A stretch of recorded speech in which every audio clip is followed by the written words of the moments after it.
So why exactly is the modern car boot sale so very rubbish for the retro fan or collector? Let's visit 4 different boot sales across 2 different cities to try and answer that question.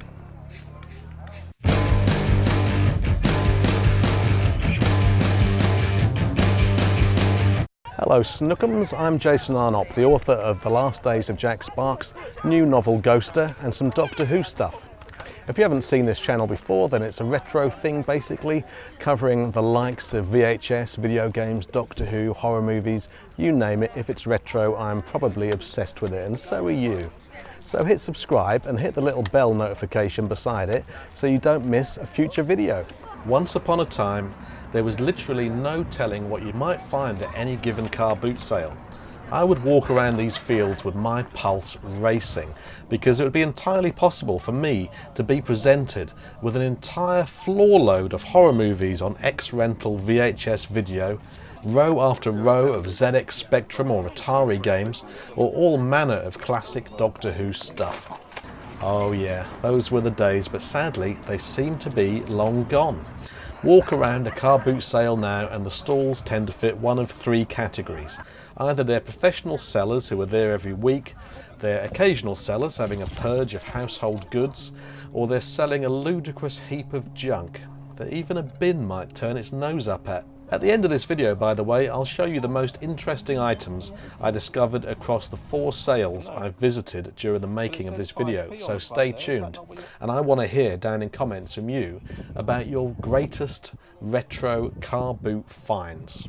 Now then, why are there hardly any retro finds to be had now that the year 2020 is upon us? Here are 3 reasons that spring to my brain. Reason number 1. All the household purges involving retro items mainly happened a decade or 2 back. We retro collectors might like to picture collector's items like video nasties lurking in attics around the nation, along with pristine sealed ZX81s still in their boxes. But most of those attics have either been cleared out or the items themselves are riddled with mould, especially VHS tapes, as any collector knows. The cycles of getting rid of retro gear are all but complete. Here's reason number 2. Most people got wise to the value of what they had. Back in the 90s, when car boots were at their peak for the collector of 80s retro stuff, the internet was in its infancy. Whereas now, of course, people can check eBay to see what things sold for over the last 3 months. There are even specialist sites like Discogs and PopPsych to clue them up about the value of physical music media. And perfectly understandably, knowing the value of their retro goods, these people would now rather sell them online and get a decent price. No one really expects to pay more than a £5 for any given item at a car boot store. The value of the things on offer are reduced by the place in which you sell them. Here's reason number 3, which comes hot on the heels of that last reason, because for every seller who's aware of the value of what they have, there are several resellers who make a living by buying retro stuff and selling it on, turning up at the crack of dawn and prowling around the stalls looking for things to make a profit on.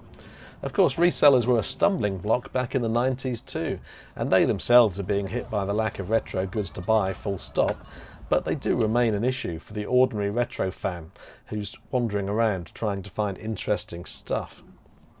As anyone who's read my novels will know, I have mixed feelings about what the net has given us and what the net has taken away. In some respects, I love how the net has made it easier to find retro stuff you're after.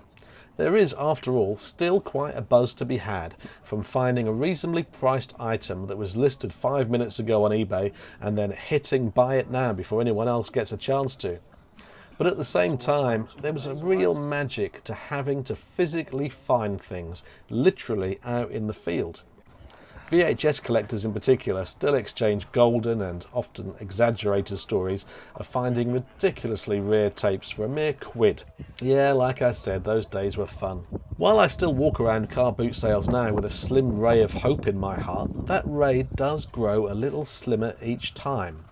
Having said that though, you can still find the odd cool stall from time to time.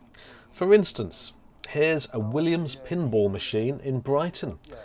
Horrifically, it had been converted into a coffee table, but apparently the innards light up in an impressive fashion. For 200 quid though, I resisted any and all temptation. And here's a fun Doctor Who centric stall in Lowestoft with various annuals and Blu-rays at sensible but not outrageous prices. Nice guy too. I had a bit of Doctor Who fan chat with him. I even picked up this cute Atari 2600 console keyring for a mere 50p.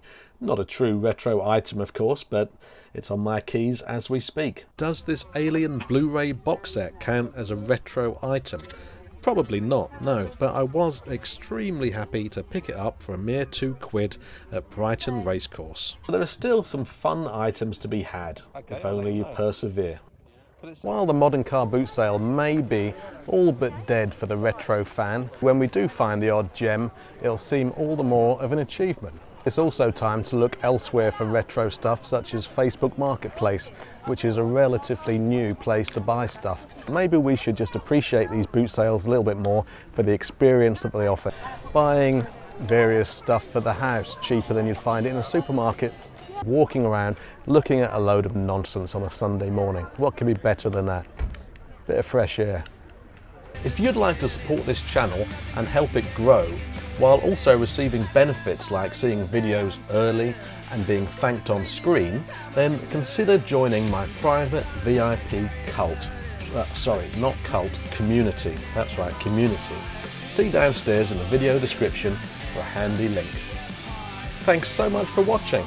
And don't forget to embrace your obsessions.